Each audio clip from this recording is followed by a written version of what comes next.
So this is Senator Jensen. Senate File 2375. Thank you. Thank you, Madam Chair. Senator And thank you for Jensen. hearing Senate File 2375. Last year, I did some work on teacher loan forgiveness in the spirit of how do we attract people into the teaching profession and how do we deal with and manage the shortage areas that our districts are facing with certain disciplines when it comes to teaching. So that's what this bill is about, is we want to add additional appropriations to what we were able to do.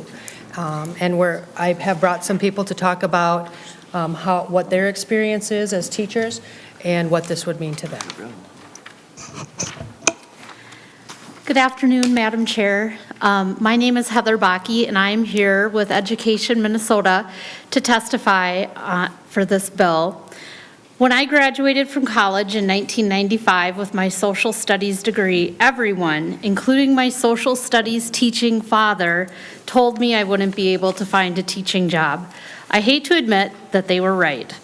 I did the thing that all social studies teachers who can't find a job do. I subbed, I got a second and then a third job, and I finally moved to another state. Doing all that subbing helped me discover that I loved working in special education classrooms. I kept hearing that there was a shortage of special education teachers, and I knew that I had found my calling. Starting my graduate program, I knew that I was going to have to take out student loans. This worried me because I still hadn't paid off all the loans I had taken out for my undergraduate degree. Thankfully, when I became certified to teach special ed, I was able to find a job. I teach in a Title I district in outstate Minnesota, Winthrop GFW High School, and I was told that one of the benefits of working in my district was that I would be able to qualify for $17,500 in loan forgiveness if I stayed in my district for 5 years. At the end of my 5 years, I applied for this loan and was turned down. According to the fine print, you were not eligible if you had an outstanding balance on any direct loans as of October 1st, 1998. I had graduated from college in 1995, so it was pretty unlikely that I would have had all my student loans paid off in 3 years.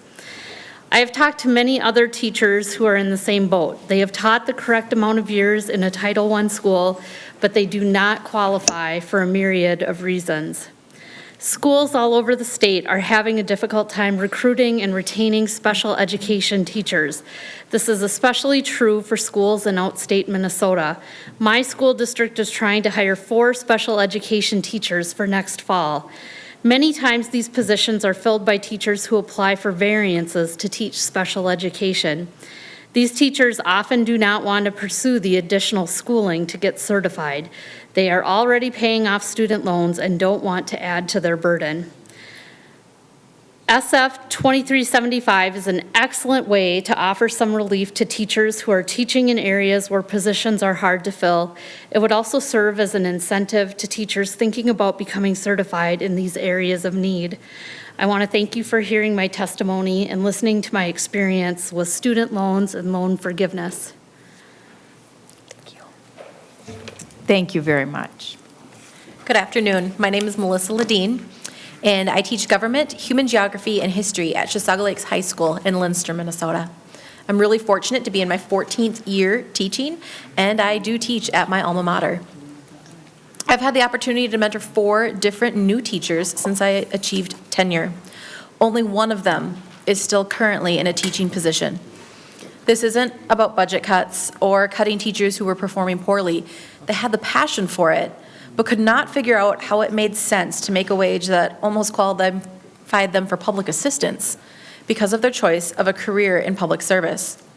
In reality, 3 of my coworkers who were married with young children in our district did qualify for free and reduced lunches for their children. And because they also had school loans to pay off and could not receive the loan forgiveness under its current constraints and under the limited parameters proposed even, they had to make the decision that many of them never wanted to make. They had to give up their calling to serve as a teacher and instead find a fallback career that paid them enough. I began my teaching career 14 years ago. In my first year, I had $16,000 in debt after graduating from Minnesota State University, Mankato, and was making less than $30,000 a year on my first teaching contract. The sad reality is that today, the average student graduating from MSU will have just over $26,000 as an average in debt, and our beginning contract in my school district is $36,709. But for teachers, our education does not stop at a bachelor's degree. The federal government and the public wants a highly trained and qualified teacher in front of their children. I agree with this wholeheartedly, but it does come at a cost. Master's degrees and furthers are not always compensated immediately, and many can't afford to complete the education necessary to further their careers because of the cost associated or the debt they already have. Earlier today, I had the opportunity to speak with Senator Kent. She requested I also share my experience with the concurrent enrollment requirements for teachers. I currently am a master's 60 teacher. I'm as far over as I can be on my district's pay scale, with the exception of aging into more money. There is no financial benefit to me to take any of the concurrent enrollment certification courses, with the exception of professionalism. If anything, it's a deficit to my family, because I will be paying my money and getting nothing in return. Could you just share with the committee what that means about 60? Sure. Master's 60 means I have a master's degree, and I have 60 graduate level credits over my master's degree dedicated to my field of study, which is in the social sciences. And with regard to that, how do the steps and lanes work in terms of when do you bump up? So does 60 give you additional lanes, or how does that work? It doesn't. The way that the steps and lanes are worked is that you start at your bachelor's degree, and it's bachelor 0, and then it's bachelor 15, bachelor 30, bachelor 45. Some will go bachelor 60, even bachelor 75. Those depend on your district. Typically, bachelor's 60 is the equivalent of also a master's. And then there's master's 0, master's 15, master's 30, 45, and 60. Now, some schools will also put the PhD level at the same as the master's 60, and some will have that be an additional lane out. My school has it as the same lane. So when I was in school at Chisago, we did have a teacher who had his doctorate in mathematics. He chose to teach at our school instead of at the college level because he liked the community. That being said, after you hit that, there is no further advantage for you. I can't get more money by taking more classes or more trainings. The only way that I gain more money is by aging into it, and basically as I get, not aging like I'm getting older, yay, happy birthday. No, it's seniority. Seniority, but my years of service. Yeah. That is also not always guaranteed. I am currently, I've been teaching for 14 years, I am at the pay level of someone who's been teaching for 11 because of contract negotiations and freezes to our pay scales several years in that time frame. I am not compensated at the same level as my actual years of service. And so last question, is it Ladine? Yes. Okay. What are your degrees in? So just the committee should understand how she has this advanced degree, but yet it still doesn't meet the HLC's requirement, because is it in education or? My bachelor's degree is it's bachelor's in art, it's a BA, bachelor's in arts, and it is in secondary education, social studies with a concentration and emphasis in history. My master's degree is a master's in education. And my credits over are all based in the social sciences. So with the concurrent enrollment, I think I'm actually 2 credits shy of being able to teach psychology at the college level, and I'm 3 credits shy of being able to teach sociology. That's not that big of a deal, but I'm the full, is 15, 16, I can't remember right now, credits, I believe, maybe it's 18 credits from political science that my principal has requested I look at maybe going into. Well, I love political science. 18 graduate credits is expensive. Yeah. Thank you. Also, one thing to let you know about the concurrent enrollment, I may be a couple credits away from being able to teach that. I would be taking the job of a teacher who's been teaching college sociology and psychology for over 20 years at the school, but he does not have the credits necessary, and frankly, I don't feel that because I took the right 5 graduate classes that I'm qualified the same way that he is to teach those courses. We agree with you, Ms. Ladine. Thank you. Being honest. Yeah. I understand that the state has demands on its budget, that a significant pay bump is hard to imagine, as needed and well-deserved as it would be. Expanding the student loan forgiveness program to include the critical work of civic education is one good step that the legislature could make today to stem the tide that I've seen firsthand. We are in the middle of a statewide teacher shortage, and Minnesota needs to ensure that we have enough educators in our classrooms and to retain a position of an educational leader. Everyone in this room, senators, staff, and lobbyists, can remember their high school civics teacher. Mine, Mr. Don Arnold, inspired me to teach and became my mentor. And whether you believe that civic education is important for the reasons illuminated by Thomas Jefferson in his 1784 bill for a more general diffusion of knowledge, or if you believe that education's purpose is to spur a vital economy, this civics education in high school spurred the careers of many lobbyists and corporate public affairs leaders, helping ensure a level playing field and a sound policy and tax environment for businesses. It's we, the civics and social science teachers, that are a key cornerstone of our educational system, and too many of my talented and energetic peers have left because this particular tool, an expanded student loan forgiveness program, was unavailable to them. Invest in the present and the future by ensuring broader access to this otherwise smart and well-crafted proposal. Thank you for the opportunity to testify today on an issue that I believe is critical to Minnesota's educational future, both for its teachers, but more importantly, to ensure that our students have the trained, passionate teachers instructing them that they deserve. Thank you. Good afternoon, Senators. My name is Jenny Lundgren, and I'm a special education teacher at Skyview Middle School in Oakdale. I speak to you today as both a teacher and a student.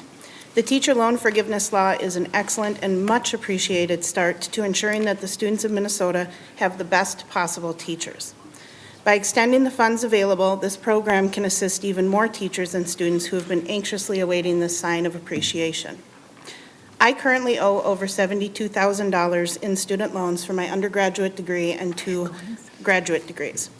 I was ecstatic to hear that I could get $17,500 forgiven, and so I excitedly filled out paperwork. As a special ed teacher, I'm used to being excited about filling out paperwork. However, I was disappointed beyond measure to learn that I did not qualify for this forgiveness because I had started school prior to the 1998 cutoff date. Minnesota's teacher loan forgiveness law helps those of us who've been serving in the profession for a number of years. It also helps those who serve in an area that's facing teacher shortages. Just this year, our special education program was unable to be fully staffed with licensed teachers until December. There was simply a lack of qualified applicants. This meant that the population of students most in need of stability were robbed of that. Funding this program will serve to increase interest in the shortage areas, thereby assuring that students in Minnesota have highly qualified and educated teachers available to them.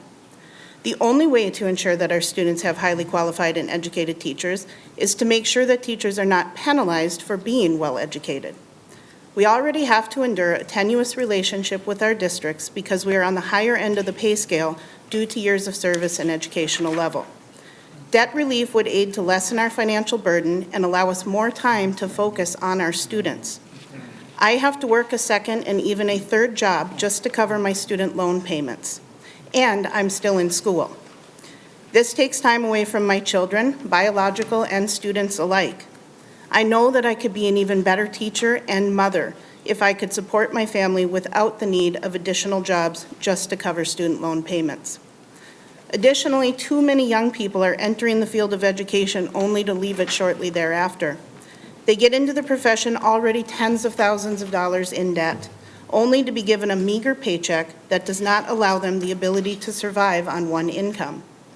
Many decide to start families and then realize that they need to take private sector jobs in order to be able to support them. Education already faces many shortages, and we triumph and show grace under pressure as we do so. Teacher shortages are not something that we can overcome. Additional funding for this law would go a long way to improve teacher retention and, in turn, student achievement. Thank you. Thank you, Madam Thank Chair. you. Thank you very much. Thanks for your testimony. Thank you, I Madam think Mr. Chair. Nolan wanted to say brief remarks. Thank you, Madam Chair. Fred Nolan, Executive Director of the Minnesota Rural Education Association. I can't tell the stories any better than that. They did great. They did great, and that's the truth. But at the 10,000 or 20,000 foot level, Minnesota is falling short of replacing its teachers by about 1,200 a year. If you just take the simple number of teachers leaving the profession, the number of graduates from our institutions going into education, we not only have current teachers with crushing debt load, we have to try to encourage new people to enter the field.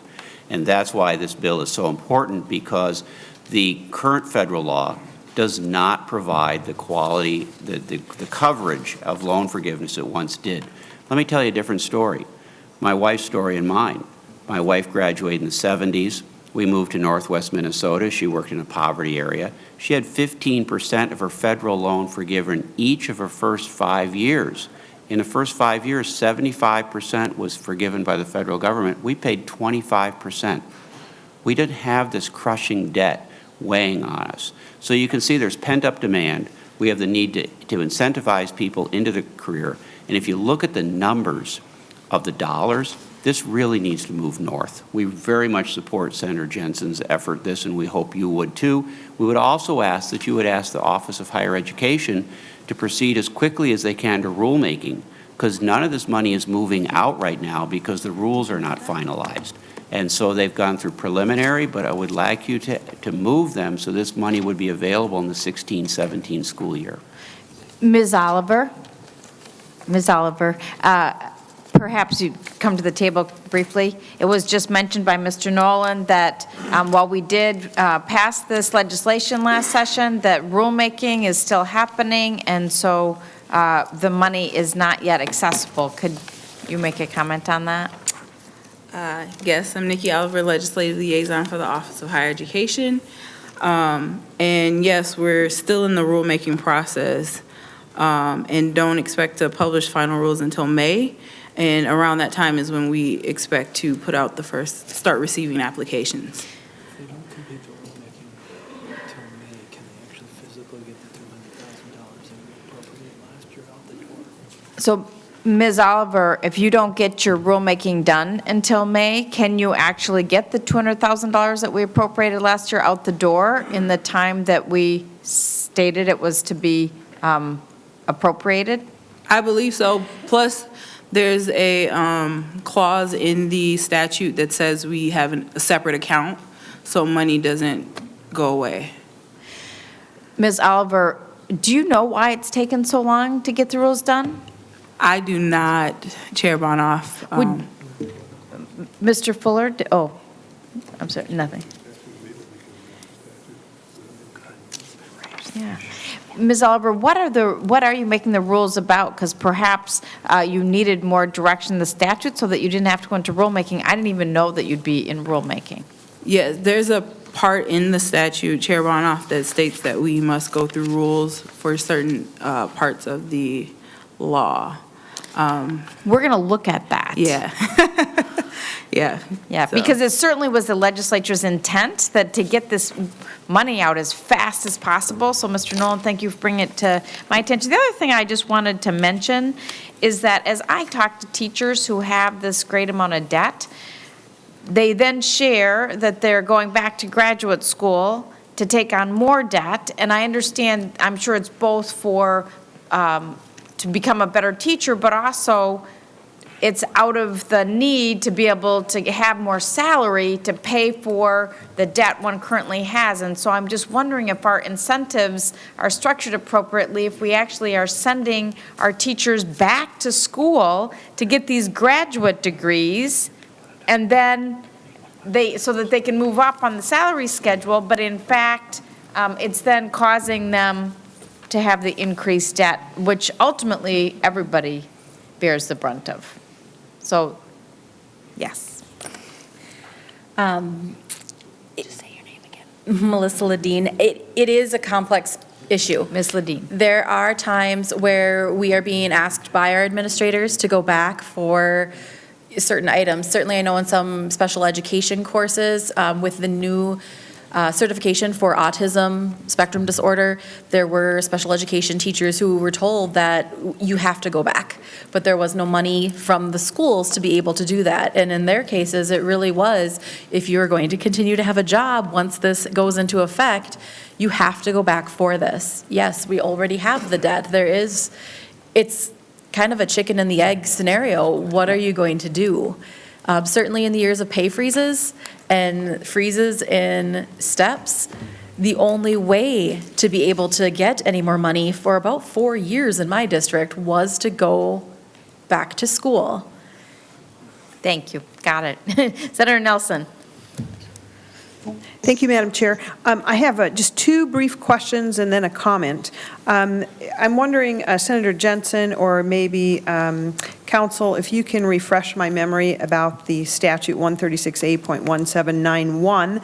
I want to know what assurances are there that the loan forgiveness program is actually in areas of greatest shortage, which is often rural Minnesota. Madam Chair. Senator Nelson, I believe Senator Clausen has just looked up that statute, but we'll let our council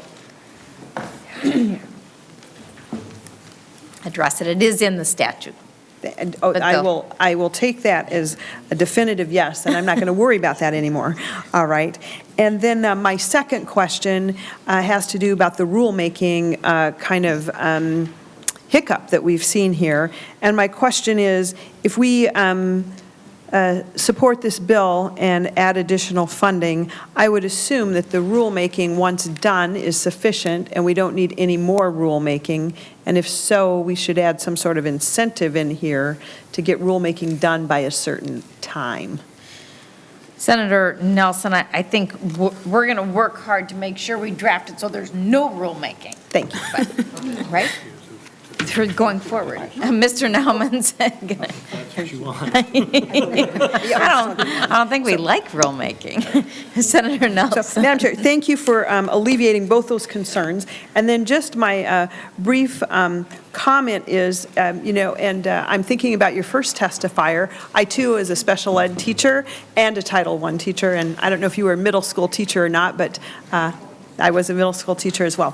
So certainly understand, but I think there's a broader discussion here. This is a bit of a, really a stopgap measure, because what we have going on here is we have this collision of skyrocketing tuition leading to skyrocketing student debt, and yet teacher salaries are not such that it really makes a financially good equation to take on all that debt for a lower starting salary. And so it should not be a surprise to us that we're seeing teacher shortages.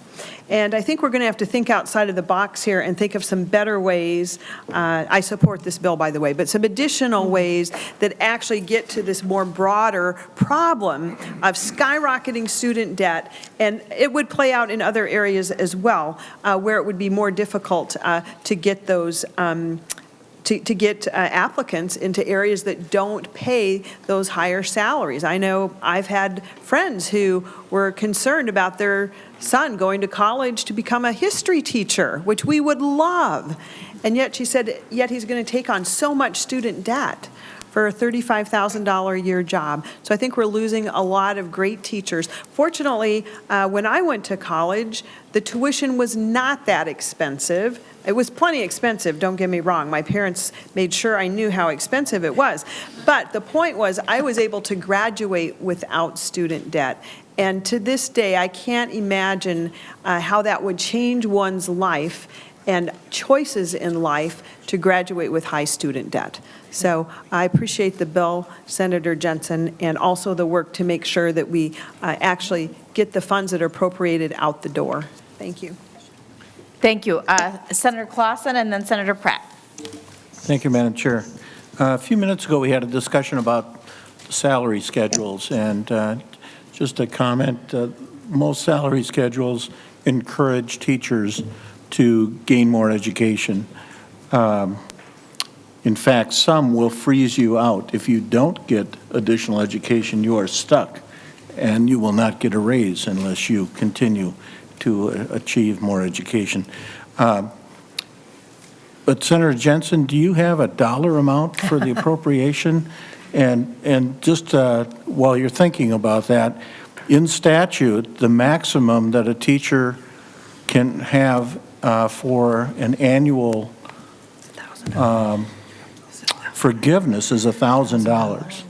which is not a whole lot of money when we're talking with some of the ladies that I visited with are talking about $60,000, $40,000, $80,000 that are owed.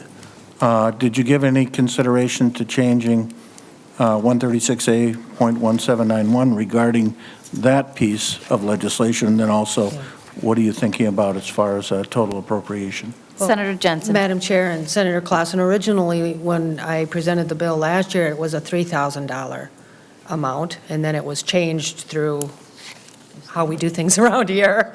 But, so yeah, I would love to raise that amount. I would love to be able to get enough money to really make a significant difference. And it's not just retention, it's recruitment, and those two things going hand in hand have to be considered too. And I know there are all kinds of other proposals out there to deal with this. When the testifier was talking about social sciences, we've had a 51% decrease in that area. So this is all an effort to make sure that we're doing something, that we're looking at this issue, and I'm really proud of the work that we've been able to do as a legislature to take a look at this issue and take it serious, but it will come down to money and resources. And so the reason that it's left blank is we don't know the targets, we don't know what money is available. I would be thrilled with $1 bazillion. Of course, that is not possible. So I am willing to work on this. This is a long term, even though it seems like a quick kind of fix. It really is a long-term effort to try to get what we can in the hands of teachers so that, and new people that are looking at the profession and thinking, well, maybe I could do it if I did get some relief. And if it's not loan forgiveness, maybe it's a tax credit, and maybe it's something else, and those proposals are out there as well. So that's why the number is left blank. I think we did $200,000 last time because that's what we could do. I'll work as hard as I can every year that I'm here to try to figure this out, and to put a dollar amount on it, if that's what the committee needs. No, it's Okay. fine. Okay. Thank you. Senator Clausen. But just to follow up, just knowing that you're not alone in this issue, if you look at the bills that we have been proposing, we're always working around the tuition issue. We got 529 savings plans. We're refinancing student loans. We're loan forgiveness for physicians and teachers. We're always working around the issue of the higher cost of education. At some point, I think we have to really address what the real issue is. So I appreciate your work in this area, Senator Jensen. Thank you. Senator Pratt. Thank you, Madam Chair. The problem with going last is everybody already says all the good things. I agree with, and thank you, Senator Jensen. I'm glad you're willing to come down from $1 bazillion. Maybe we can do a gazillion. I don't know.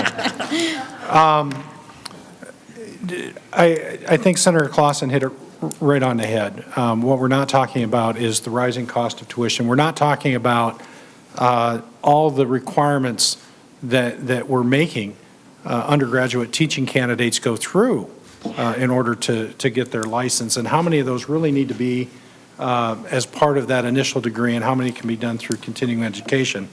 I have a bill that's stuck in the tax committee right now that would give teachers a tax credit for the tuition paid. But Ms. Ledeen, you and the chairwoman also brought back a thought that I've had for a long time when I was sitting on the school board, that the entry-level salary for teachers is too low, and it's being perpetuated by our antiquated salary schedule.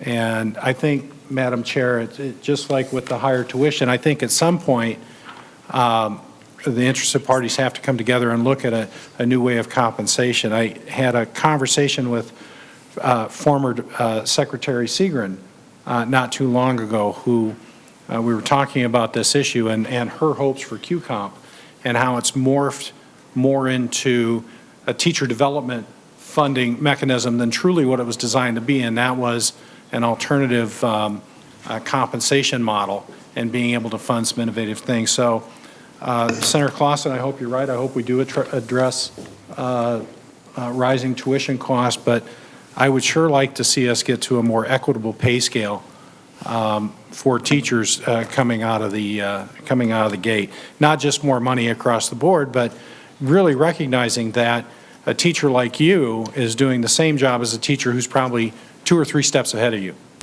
And you should be compensated similarly. And Senator Pratt, I had someone in my office, some of these testifiers were in my office, but there was an additional woman who was a newer teacher on the scale, and so she shared how she had already been in 3 different districts, and I said, why 3 different districts in such a short time? And it was the pink slips. And so, it all relates together, and I too believe it's time for teacher compensation reform to really appreciate and honor the work that you do and provide a foundation that can go on into the future. So, thank you very much for this thought-provoking bill, Senator Jensen. Thank you. So we're just going to lay it over, yep. Thank you, Madam Chair.